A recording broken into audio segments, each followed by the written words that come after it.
बताइए आप लोग कैसे हैं? बहुत अच्छे। बहुत अच्छे। मैं उम्मीद भी करता हूं कि आप लोग अच्छे होंगे। आज की जो क्लास है, क्लास 10th का केमिस्ट्री पहला अध्याय, जिसमें कि हम लोग पढ़ेंगे कि रासायनिक अभिक्रियाएं एवं समीकरण। तो रासायनिक अभिक्रियाएं और समीकरण हमारे जीवन में कुछ ना कुछ परिवर्तन हमेशा होते हैं, जिसमें कि रासायनिक अभिक्रियाएं और समीकरण भी एक प्रकार का क्या है, परिवर्तन है। मान के चलिए दूध से दही बना, उसमें ही परिवर्तन है। हम लोग भोजन किए, भोजन करने के बाद जो पोषक तत्व हुआ फिर शरीर में एक जगह से दूसरे जगह पहुंचा, उससे जो वसा हुआ, फाइबर, मिनरल्स जो भी है, उसका भी परिवर्तन होता है।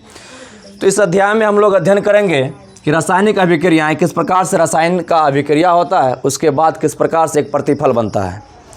तो साथियों, तो रासायनिक अभिक्रियाएं, केमिकल रिएक्शन, तो रासायनिक अभिक्रिया हम किसे कहेंगे? आप सिंपल तरीके से याद रखिएगा कि जिस क्रिया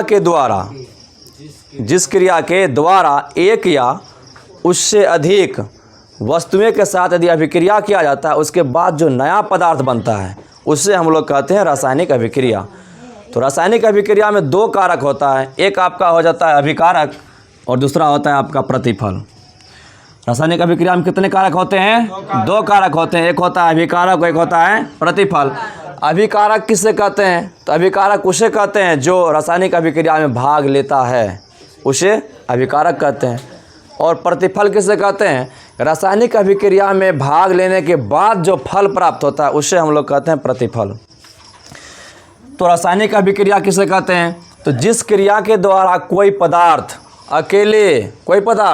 अकेले या अन्य पदार्थों से अभिक्रिया कर नए पदार्थ का निर्माण करता है, उसे हम लोग रासायनिक अभिक्रिया कहते हैं। तो रासायनिक अभिक्रिया आप लोगों को समझ में आ गया होगा कि रासायनिक अभिक्रिया उसे कहते हैं जिस क्रिया में या तो पदार्थ क्या हो, अकेला हो, या किसी अन्य पदार्थ के साथ अभिक्रिया करने के साथ जो नए पदार्थ का निर्माण करता है, उससे हम लोग क्या कहते हैं? रासायनिक अभिक्रिया कहते हैं। तो आप लोग रटिएगा नहीं, बिल्कुल नहीं रटना है। सीधी सी बात याद रखनी है, जिस क्रिया के द्वारा या जिस क्रिया में कोई एक पदार्थ या अन्य पदार्थों के साथ अभिक्रिया करता है, तो उससे हम लोग क्या कहते हैं? अभिक्रिया करने के बाद जो नए पदार्थ का निर्माण होता है, उसे हम लोग कहते हैं रासायनिक अभिक्रिया। तो रासायनिक अभिक्रिया में दो कारक होते हैं, अभी हम आपको बताएं। एक होता है अभिकारक रिएक्टेंट, अभिकारक इंग्लिश में कहेंगे रिएक्टेंट। तो अभिकारक का मतलब क्या हो गया? अभिकारक हम उसको कहेंगे जो पदार्थ रासायनिक अभिक्रिया में भाग लेता हो, जो क्या करता हो, रासायनिक अभिक्रिया में भाग लेता हो, उससे हम लोग कहते हैं अभिकारक। तो जो पदार्थ रासायनिक अभिक्रिया में भाग लेता है, उससे हम लोग अभिकारक कहते हैं। जैसे में हम आपके लिए दो समीकरण लिए हुए हैं। H2 + Cl2 को यदि हम सूर्य के प्रकाश में गर्म करते हैं तो 2HCl प्राप्त होता है। कहने का मतलब है कि हाइड्रोजन को और क्लोरीन को यदि हम सूर्य के प्रकाश में गर्म करते हैं तो हमको हाइड्रोजन क्लोराइड मिलता है। तो हाइड्रोजन क्लोराइड जो मिलता है, इसमें जो H2 हाइड्रोजन है और क्लोरीन है, यह दोनों को जब अभिक्रिया कराते हैं, सूर्य के प्रकाश में गर्म कराते हैं, तब ना हमको 2HCl प्राप्त होता है। तो अभिकारक में क्या हो गया? अभिकारक में हो गया H2 और Cl2, H2 और Cl2 हो गया क्या हम लोगों का? यह हो गया हम लोगों का अभिकारक। ठीक, अभी हम परिभाषा में क्या देखें? कोई पदार्थ अकेले या अन्य पदार्थ। यहाँ अकेले तो नहीं है, यहाँ अन्य है, मतलब दो ठो मिला हुआ है। लेकिन इस समीकरण में सिर्फ CaCO3 मतलब क्या? कैल्शियम कार्बोनेट, यदि ऐसे बोले तो चूना पत्थर। यदि इसको हम गर्म करते हैं तो गर्म करने के बाद यहाँ देखिए आपको निकलता है CaO + CO2। मतलब जो आपको बताए कोई पदार्थ अकेले, तो यहाँ तो CaCO3 अकेले ही है। अकेले यदि इसको गर्म करते हैं तो फिर भी क्या निकलता है? चूना पत्थर गर्म करते हैं तो कैल्शियम ऑक्साइड के साथ साथ कार्बन डाइऑक्साइड भी आपका निकलता है। तो या तो अकेले हो सकता है या आपका अकेले से अधिक, मतलब अन्य के साथ भी अभिक्रिया कर सकता है।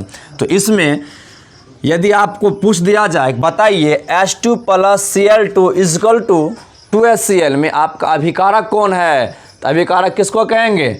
अभिकारक क्या हो जाएगा आपका? अभिकारक हो जाएगा H2 और Cl। यदि इस समीकरण में पूछे तो CaCO, 3। यदि इधर से लेंगे तो बाएं तरफ और दाएं तरफ का आपका क्या कहलाता है, प्रतिफल कहलाता है। ठीक, तो दोनों रासायनिक समीकरण में H2Cl तथा CaCO3 क्या है, अभिकारक है। जिसके साथ हम अभिक्रिया कराएंगे वह कहलाएगा आपका अभिकारक। क्या कहलाएगा, अभिकारक कहलाएगा। तो अभिकारक क्या हो गया आपका H2 प्लस Cl2। H2 और Cl2 आपका क्या हो गया, अभिकारक। और इस समीकरण के लिए अभिकारक क्या हो गया, CaCO3। अब आ गया आपका प्रतिफल। प्रतिफल मतलब क्या, प्रोडक्ट, मतलब जो नया पदार्थ तैयार होता है। ठीक, तो रासायनिक अभिक्रिया के बाद जो नए पदार्थ का निर्माण होता है उसे हम लोग प्रतिफल कहते हैं। तो प्रतिफल किसे कहते हैं, कि रासायनिक अभिक्रिया में जो नए पदार्थ का निर्माण होता है उसे हम लोग क्या कहेंगे, उसे प्रतिफल कहेंगे। तो प्रतिफल में देख लीजिए दोनों समीकरण आपका दिया हुआ है। दोनों समीकरण में दोनों जो पदार्थ है इसको जो अभिक्रिया करने के बाद जो नया पदार्थ क्या बना आपका, इसमें बना 2HCl। तो 2HCl जो नए पदार्थ का निर्माण हुआ इसे ही हम लोग कहते हैं प्रतिफल। मतलब दूसरे से जो कुछ फल प्राप्त होता है उसे क्या कहते हैं, प्रतिफल। और इस समीकरण में COCO3 का दी लेकर चलते हैं तो CaO प्लस CO2 आपका क्या हो गया, यह हो गया आपका प्रतिफल। क्या हो गया, प्रतिफल। अब तो आप लोगों को अभिकारक और प्रतिफल में कोई समस्या नहीं हुआ होगा। अब देख लीजिए, जब रासायनिक अभिक्रिया करते हैं ना तो रासायनिक अभिक्रिया में कुछ अणु टूटता है। क्या होता है, टूटता है। टूटने के बाद पुनः क्या होता है, संगठित होता है। उसके बाद फिर नया पदार्थ बनाता है। तो रासायनिक अभिक्रिया में अभिकारकों के अणु, यदि पूछ दिया जाए आपको बताइए रासायनिक अभिक्रिया में किसके अणु टूटते हैं, टूटते हैं किसके अणु, अभिकारक के अणु टूटते हैं। अभिकारक के, यहाँ किसका अणु टूट रहा है, अभिकारक का है ना। टूटने के बाद दोनों अणु आपस में जुटता है तब बनाता है प्रतिफल। अभिकारक टूटेगा तो बनाएगा क्या, प्रतिफल। अभिकारक टूटेगा तब बनाएगा प्रतिफल। इसलिए रासायनिक अभिक्रिया में अभिकारकों के अणु टूटकर पहले क्या करता है, पहले परमाणुओं में परिवर्तित हो जाता है। पहले किसमें, यदि आपको पूछ दिया जाए कि बताइए रासायनिक अभिक्रिया में जो अभिकारक के अणु जो टूटते हैं पहले किसमें परिवर्तित होता है, पहले परमाणुओं में परिवर्तित होता है। परमाणु में परिवर्तित होने के बाद फिर सभी परमाणु जो है जो टूट जाता है आपस में पुनर्संगठित हो जाता है। पुनर्संगठित होने के बाद क्या बनाता है आपका, उसके बाद आपको बनाता है प्रतिफल बनाता है। जब प्रतिफल बना देता है उसके बाद रासायनिक अभिक्रिया पूर्ण हो जाती है। तो रासायनिक अभिक्रियाएं पूर्ण होने के बाद कुछ ना कुछ उनकी विशेषताएं जरूर होती होगी। तो रासायनिक अभिक्रियाएं की विशेषताएं लगभग जो है 5 प्रकार से होती है। ठीक है, तो रासायनिक अभिक्रियाएं की विशेषता क्या है, तो रासायनिक अभिक्रियाओं की विशेषता निम्न प्रकार से है। ठीक, यदि रासायनिक अभिक्रिया होती है तो गैस की उत्पत्ति, मतलब गैस अवस्था में भी होता है, गैस भी बनता है। उसके बाद अवक्षेपण भी बनता है और रंग परिवर्तन, रंग में भी परिवर्तन हो जाता है। उसके बाद ताप में भी परिवर्तन होता है, मतलब किस प्रकार से उसको हम गर्म करें। उसके बाद अवस्थाओं में परिवर्तन, अवस्था भी बदल जाता है। जैसे आप लोग देखे होंगे कि लोहे में जंग लगता है। तो लोहे में जंग क्यों लगता है, लोहे में जंग तभी लगेगा जब वह नमी युक्त हवा में रहेगा। नमी युक्त हवा मतलब कि यदि लोहे को भिगा कर रख दें उसके बाद और हमेशा उसको भिगो कर रखें और उसको यदि हम ऑक्सीजन की उपस्थिति में रखेंगे तभी उसमें जंग लगेगा। ठीक, तो लोहे में जंग भी लगता है तो उसमें भी उसका आकार क्या होता है, बदल जाता है, और रंग भी क्या होता है, बदल जाता है। ठीक, तो रासायनिक अभिक्रियाएं कितनी विशेषताएं हैं, 5 विशेषताएं, जिसमें पहला विशेषता है गैस की उत्पत्ति। तो कुछ रासायनिक अभिक्रियाएं ऐसी होती है जिसमें गैस उत्पन्न होती है। क्या उत्पन्न होती है, गैस उत्पन्न होती है। जैसे आप देख लीजिए, यदि दानेदार जस्ता की अभिक्रिया तनु हाइड्रोक्लोरिक अम्ल या तनु सल्फ्यूरिक अम्ल से कराया जाए तो हाइड्रोजन गैस प्राप्त होता है। क्या प्राप्त होता है, हाइड्रोजन गैस प्राप्त होता है। यदि किसी भी रासायनिक अभिक्रिया में यदि भाग लेता है, यदि दो यदि दो पदार्थ भाग लेता है तो उसमें जो है क्या निकलता है, एक गैस निकलता है, तो उसे हम लोग कहते हैं गैस की उत्पत्ति। क्या कहते हैं, गैस की उत्पत्ति। तो कुछ रासायनिक अभिक्रिया ऐसी होती है जिसमें क्या होती है, गैस भी उत्पन्न होती है। अब दूसरा देख लीजिए, इसमें एक परख नली में थोड़ा सोडियम कार्बोनेट लेकर उसमें तनु हाइड्रोक्लोरिक अम्ल यदि डाल देते हैं, उसमें कौन सी गैस बनती है, कार्बन डाइऑक्साइड गैस बनती है। तो ये था आपका गैस की उत्पत्ति। अब देखते हैं हम लोग अवक्षेपण का बनना किस प्रकार से साथियों इसका जब अभिक्रिया करते हैं तो आपका अवक्षेपण बनता है। अवक्षेपण साथियों हमेशा जो है एक ठोस अवस्था है। यह एक ठोस पदार्थ है जो रासायनिक अभिक्रिया के फलस्वरूप विलयन से पृथक हो जाता है। आपको पूछेगा बताइए अवक्षेपण जो है किस प्रकार की रासायनिक अभिक्रिया है, तो ठोस पदार्थ की रासायनिक अभिक्रिया। इसमें होता क्या है कि रासायनिक अभिक्रिया के फलस्वरूप जो विलयन होता है ना, वो विलयन से क्या होता है, विलयन से पृथक हो जाता है। विलयन से पृथक होने के बाद जो है अवक्षेपण बनाता है, जो एक क्या होता है, ठोस पदार्थ होता है। अब देख लीजिए, सोडियम क्लोराइड के जलीय विलयन में यदि हम लोग सोडियम क्लोराइड के जलीय विलयन में सिल्वर नाइट्रेट यदि मिला देते हैं, सिल्वर नाइट्रेट यदि डाल देते हैं, तो सिल्वर क्लोराइड का दही जैसा सफ़ेद अवक्षेप प्राप्त हो जाता है। क्या हो जाता है, दही जैसा इसका सफ़ेद अवक्षेप। तो याद रखिएगा, यदि सोडियम क्लोराइड के जलीय विलयन में हम लोग सिल्वर नाइट्रेट का विलयन यदि डाल देते हैं, हमको क्या प्राप्त होता है, सिल्वर क्लोराइड प्राप्त होता है, जो कैसा होता है, दही जैसे आपका सफ़ेद प्राप्त हो जाता है। और देखिए आपका जो बेरिलियम है, वेरियम क्लोराइड के जलीय विलयन में तनु सल्फ्यूरिक अम्ल डालने पर वेरियम सल्फेट का सफ़ेद अवक्षेप प्राप्त होता है। यदि हम लोग वेरियम क्लोराइड के जलीय विलयन में तनु सल्फ्यूरिक अम्ल यदि डाल देते हैं तो क्या प्राप्त होता है, तो वेरियम सल्फेट प्राप्त होता है, जो क्या होता है, जो सफ़ेद साथियों अवक्षेप बनाता है। अब देख लीजिए रंग में परिवर्तन। यदि हम रासायनिक अभिक्रिया करते हैं तो उसमें रंग में भी परिवर्तन हो जाता है। तो कुछ रासायनिक अभिक्रिया ऐसी है जिसमें क्या होती है, रंग में भी परिवर्तन हो जाता है। जब हम लोग पोटेशियम परमैंगनेट के बैंगनी रंग के विलयन में यदि थोड़ा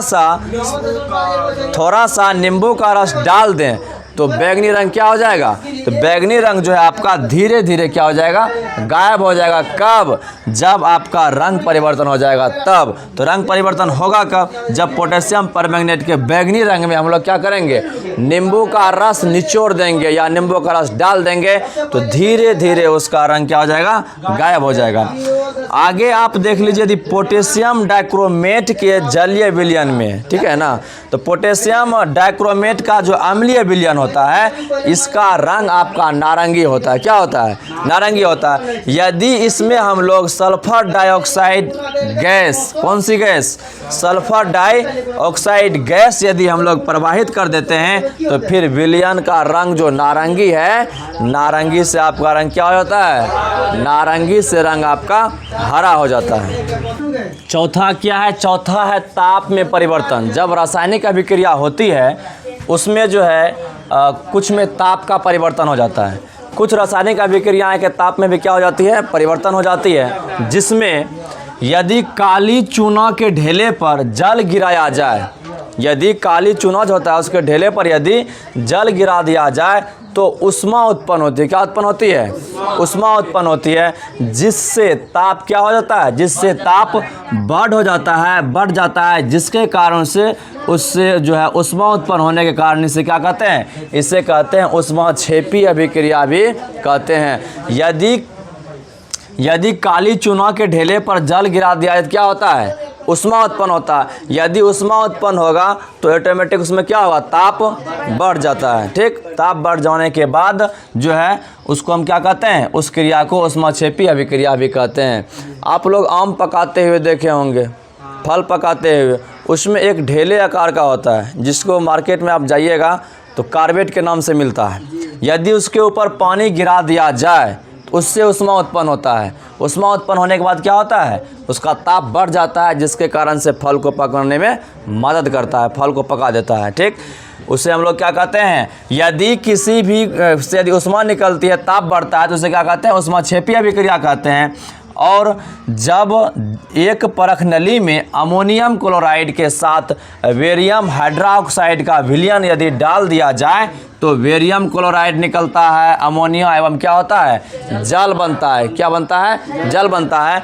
यदि इसमें जल आ जाता है तो इससे हम लोग कहते हैं क्या, उष्मा शोषी अभिक्रिया, जो कि उष्मा को क्या करता है, अवशोषित करता है, उष्मा को शोषित करता है, शोषित करता है, उष्मा को शोषित करता है, इसलिए हम लोग कहते हैं उष्मा शोषी अभिक्रिया। तो उष्मा शोषी अभिक्रिया कब, जब एक परख नली में क्या करेंगे, अमोनिया क्लोराइड के साथ हम लोग क्या करेंगे, बेरियम हाइड्रोक्साइड को यदि विलयन में मिला दिया जाए, तो यदि हम लोग मिला देते हैं तो अमोनियम क्या सब निकलता है, बेरियम क्लोराइड निकलता है, अमोनिया निकलता है, उसके बाद क्या बनता है, जल बनता है। और इस अभिक्रिया को हम लोग क्या कहते हैं, उष्मा शोषी अभिक्रिया। यदि आपको पूछ दिया जाए, बताइए एक परख नली में यदि अमोनिया क्लोराइड के साथ बेरियम हाइड्रोक्साइड को यदि मिला दिया जाए तो उसे किस क्रिया कहेंगे, हम लोग उसको कहेंगे कौन सी क्रिया, उष्मा शोषी अभिक्रिया। ठीक।